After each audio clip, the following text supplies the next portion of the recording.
bahwa COVID ini, istilah saya Pak Menteri, penyakit kerumunan Pak. Ada kerumunan, ada COVID, tidak ada kerumunan, tidak ada COVID. Jadi bagaimana caranya menjauhi kerumunan. Jadi ini yang motret-motret masih berkerumun, mohon sedikit diatur-atur. Sekarang ada di 2 dari 3 kedaruratan Pak. Darurat pertama adalah darurat kesehatan, sudah terjadi dan sedang terjadi. Pada saat Bandung Raya dan Bodebek Pak sedang PSBB, sisanya 17 kota kan tidak Pak. Ternyata yang tidak PSBB, kecepatan penularan virusnya malah nyusul dengan yang PSBB.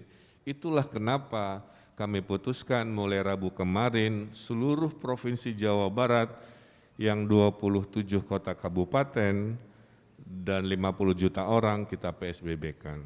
Ya. Dan berita baiknya Bapak Ibu, rumah sakit di Jawa Barat malah sekarang turun Pak, perawatan pada pasien positifnya. Akhir April 420-an pasien, minggu ini sudah 300-an pasien.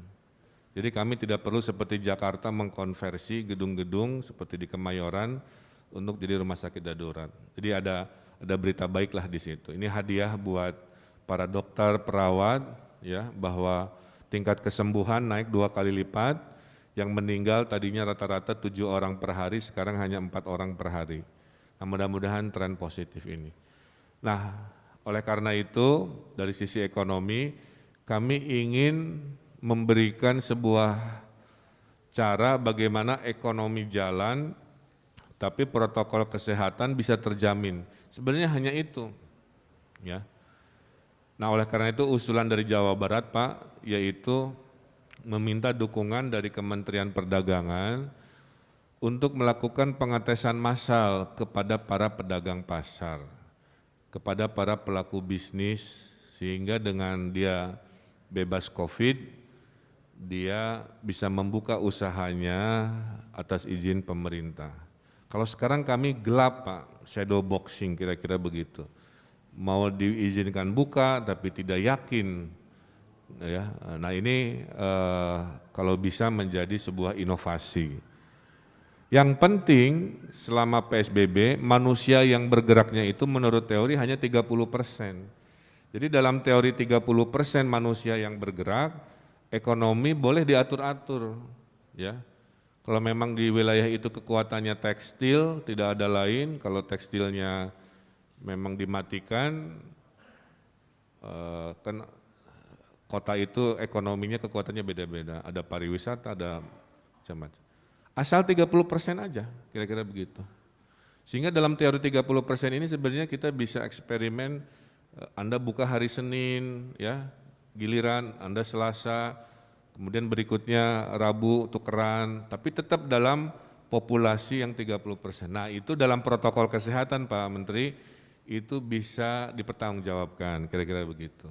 Nah sehingga mal tidak tutup selamanya, kan begitu ya, atau pasar atau apa, asal menjamin oleh sebuah cara, manusia yang bergerak itu hanya 30%. Ini belum pernah ada contohnya, ini juga baru saya temukan argumentasinya kemarin-kemarin.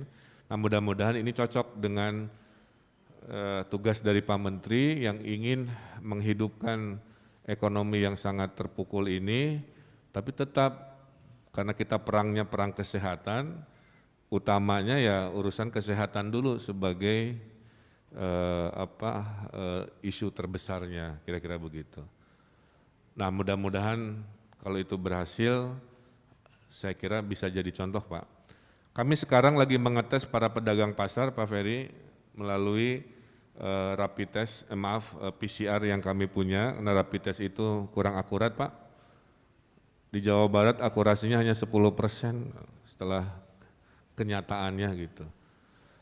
Dari 90.000 orang yang saya tes dengan rapid test, ketemu 2.000 positif. Dari 2.000 saya tes lagi di gelombang kedua, ternyata hanya 200. Coba. Jadi sebenarnya akurasinya hanya 10%. Nah kami minggu ini akan melakukan pengetesan beberapa pedagang pasar tapi tidak cukup. Jadi saya izin kalau boleh Pak Menteri melobi gugus tugas agar Kementerian Perdagangan punya jatah tanda kutip ya PCR-nya, nanti Pak Menteri kasih kebijakan yang domainnya kementerian buat ngetes pasar-pasar di Jawa Barat skala populasi. Karena saya mendengar di Sumatera Barat Pak 44 pedagang pasar positif, ya sehingga akhirnya kan membingungkan, jangan-jangan ini satu pasar, ini kalau semua pasar dites beneran jangan-jangan semuanya karena tadi COVID kan penyakit kerumunan. Nah saya kira hanya langkah itulah yang bisa menjamin kami punya keyakinan bahwa ini boleh dibuka, ini aman kalau ada bukti bebas COVID melalui tes masif. Mungkin itu satu cara Pak. Terima kasih sudah nonton, jangan lupa like, subscribe, dan share ya.